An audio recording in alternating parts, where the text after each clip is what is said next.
प्रधानमंत्री नरेंद्र मोदी को मिली है बड़ी राहत। मोदी के पूरे सियासी करियर में एकमात्र जो एफआईआर उनके सामने हुई थी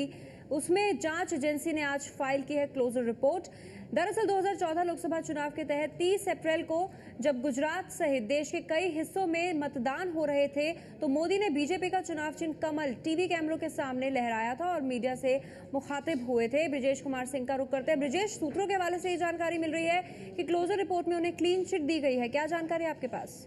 यहाँ पल्लवी अभी अहमदाबाद की मेट्रोपॉलिटन कोर्ट नंबर 11 में वो क्लोजर रिपोर्ट अहमदाबाद पुलिस की क्राइम ब्रांच की तरफ से दाखिल की गई है, जिसमें ये कहा गया है कि नरेंद्र मोदी के खिलाफ जो मामला चुनाव आयोग के निर्देश के आधार पर 30 अप्रैल 2014 को दाखिल किया गया था, उसमें जो तमाम सेक्शन अप्लाई किए गए थे, जो जांच की गई, उन सेक्शन के तहत उनका अपराध नहीं बनता। यानी कि इस मामले में अहमदाबाद पुलिस ने नरेंद्र मोदी को क्लीन चिट दी है। ध्यान रखें कि जब वो एफआईआर दाखिल हुई थी 30 अप्रैल की शाम, उस समय गुजरात के न सिर्फ मुख्यमंत्री थे नरेंद्र मोदी बल्कि खुद गृह मंत्री भी थे और उसके बाद अपनी तमाम चुनावी सभाओं में उन्होंने कहा था कि जिंदगी में पहली बार कोई एफआईआर उनके खिलाफ दर्ज हुई है। तो जाहिर है उस पूरे मामले में जो जांच हुई पिछले 4 महीनों में, उसके बाद से अहमदाबाद पुलिस ने यह क्लोजर रिपोर्ट सबमिट की है। जो पूरा मामला था वो ये था कि मोदी ने 30 अप्रैल की सुबह जब वह अहमदाबाद के रानीप इलाके में अपना मतदान करने गए थे तो मतदान करने के बाद से वह मीडिया से मुखातिब हुए थे और उस दौरान जो बीजेपी का चुनाव चिन्ह कमल है वो उन्होंने टीवी कैमरों के सामने लहराया था।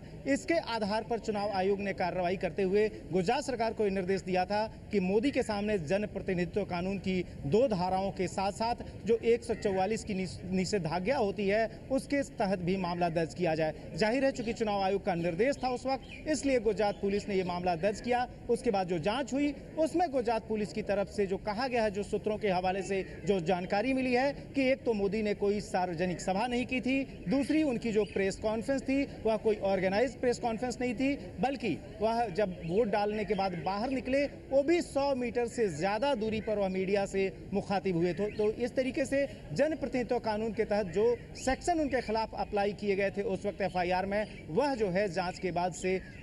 उचित नहीं है और ऐसे में इसके तहत मामला नहीं चल सकता। यही नहीं बल्कि जो 144 की निषेधाज्ञा होती है जिसके तहत 5 या उससे अधिक लोगों का एक साथ इकट्ठा होना वह भी अपराध होता, उसके तहत भी मोदी को अपराधी नहीं पाया है जांच एजेंसी ने। उसका कहना है कि मोदी अकेले आए थे, लोग आसपास के जुट गए, ऐसे में मोदी के खिलाफ जो आईपीसी का सेक्शन 188 है जो कि 144 के वायोलेशन के लिए होता है वह नहीं लागू हो सकता। सबसे बड़ी बात यह है पल्लवी और सुमेरा कि अगर इस मामले में मोदी को आप ध्यान रखें कि जनप्रतिनिधित्व कानून की जो 2 धाराएं थी उसके तहत 2 साल की सजा हो सकती थी, यहां तक कि जो 144 का जो उल्लंघन है उसके तहत भी 6 महीने की सजा का प्रावधान है। तो ऐसे में अगर 2 साल की सजा अगर मोदी को हो जाती, अगर पुलिस ने उन सेक्शंस को सही पाया होता और उसके हिसाब से कोर्ट को रिपोर्ट किया होता तो जाहिर है मोदी के लिए गंभीर संकट हो सकता था, क्योंकि चुनाव आयोग के निर्देश के मुताबिक कोई भी शख्स जिसको कि 2 साल की सजा हुई हो वह अगला चुनाव नहीं लड़ सकता। तो जाहिर है काफी महत्वपूर्ण था यह पूरा मामला और जिस तरीके से जांच के बाद से अहमदाबाद पुलिस ने